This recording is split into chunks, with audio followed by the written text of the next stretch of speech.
This is Major Joe Irvin with the Salvation Army of Rutherford and Cannon counties, and I tell you, I'm excited. I can't wait for bell ringing season to kick off this year, and I'm very thankful that you've joined us and are going to participate in this year's Red Kettle campaign.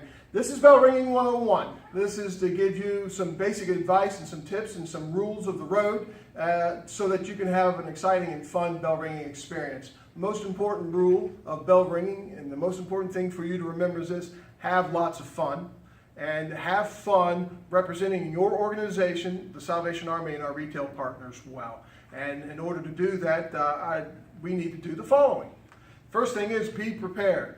We have agreed that we will not sit down or ring inside of our stores. So you have to remember to be prepared. We can't ring inside the store and we can't sit down. Now, if we have volunteer bell ringers who are wheelchair bound, we can make exceptions for those, but for everyone else, we have to stay on our feet and keep ringing. Be prepared. Make sure you dress very comfortably and warmly with lots of layers on, particularly when it gets cold. And you'll also want to be prepared for inclement weather, such as rain. And make sure you have an umbrella with you. Wear comfortable shoes. As I said, you're going to be ringing and standing and ringing the entire time, so wear comfortable shoes. When you arrive at your kettle location, everything should be in place. However, if it's not, then please call me, Major Joe Irvin. You will have my contact information. If you're ringing a part of a group, your shift captain will have information. You can call him or her directly, and they will be able to provide, or you can call me as well. And we'll make sure to give you specific instructions on what might be causing the delay for your ring time. When you get to your location, as I said, you should find everything in place. You should find a sign, a kettle, and a stand set up ready for you to ring. We'll have an apron for you, as well as one of our bells for you to ring.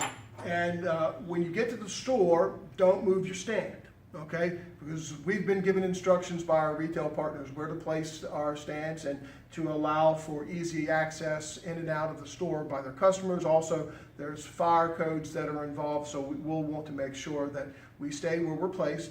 And so don't move the stand unless, of course, store management comes out and asks you to move it. And if they do, please follow their instructions. What to do when you're bell ringing. This is the tips that if you'll follow, you're going to have a great experience. Okay, first thing is you'll always want to ring standing very close to the kettle itself, within arm's reach. That is good because oftentimes when it gets windy, these stands will fall over. The sign acts like a sail, and the next thing you'll know, if you're standing more than arm's reach away from the kettle, the stand falls over. So be prepared to catch the stand if it starts to ring. You can also take the sign off and lay it at the base of the stand should it become windy. And so as you're standing close to within arm's reach, you'll want to take your bell and let it ring down by your side in a nice, easy tone and manner. The sound will carry across the entire parking lot, so you don't want to ring like this, real hard and loud, because it's obnoxious, and your little arm's going to get tired, your hand will fall off. So ring in a nice, easy tone. One of the key things of having a great bell ringing experience and making it a good experience for our donors is everybody that you can greet, you greet with a warm smile and a appropriate holiday sentiment. And that could be Merry Christmas, Happy Holidays, Happy Thanksgiving, whatever is appropriate, whatever you're comfortable with, but make sure you smile and greet them and let them know that they're appreciated. Always thank our donors. Make sure that you thank them. And this is the Salvation Army, so it's always appropriate for you to say God bless you and wish them a Merry Christmas. The next thing that you should remember is we're not allowed to hand out tracts or give trinkets or candy away to our donors. So please don't offer anything to our donors, whether it be a tract, a religious tract, or a tract about your organization or group, or candy or trinkets to entice the giving. Never ask for donations.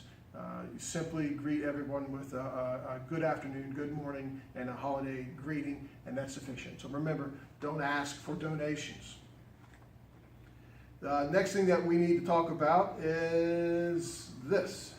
While it's okay to drink a soda or a cup of coffee or cocoa, hot cocoa or soup, and we encourage you to do that on cold days, to bring a thermos and have it full of soup, your favorite soup or your favorite hot beverage. We're not allowed to eat while we're bell ringing. And also, you'll want to remember that it's against the law to smoke, because we're going to be within the legal distance from the doorway. So it's not legal for our bell ringers to smoke or to vape while they're bell ringing. You'll also want to limit your cell phone use. The important thing for you to remember is to be ringing with the bell by your side, nice and easy, big smile on your face, greeting everybody that you can, and that will make for a great day and a great time of ringing.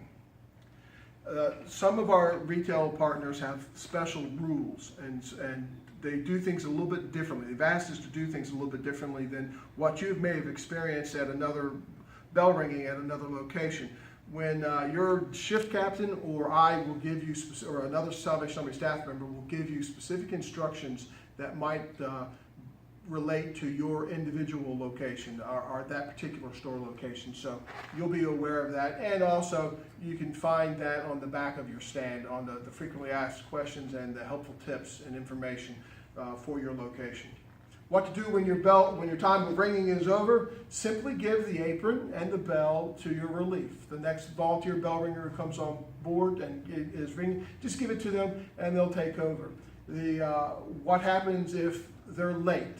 Well, if you're part of a group, you'll want to call your shift captain first, because they will know who is meant to relieve you, as well as have contact information so that they can call the next bell ringer and find out where they're at. But you may also call me as well. And as I said, my information will be on the back of the sign of the stand. If you're an individual and you're ringing, you'll want to call me directly, and I or another Salvation Army staff member will take care of helping you out. One of the things that we ask for is, if you have to end your time of bell ringing without being relieved, we ask that you wait for specific instructions. Don't leave before we've given you specific instructions on how to take care of ending your time of bell ringing properly. And that pretty much sums up everything that we need to share with you. I hope you're ready for a fantastic bell ringing experience. Bell ringing is part of American culture, and it's one of my favorite times of the year as a Salvation Army officer, and I couldn't be more pleased that you've decided to join us and do the most good in our community. Thank you, God bless you, and let's have a Merry Christmas.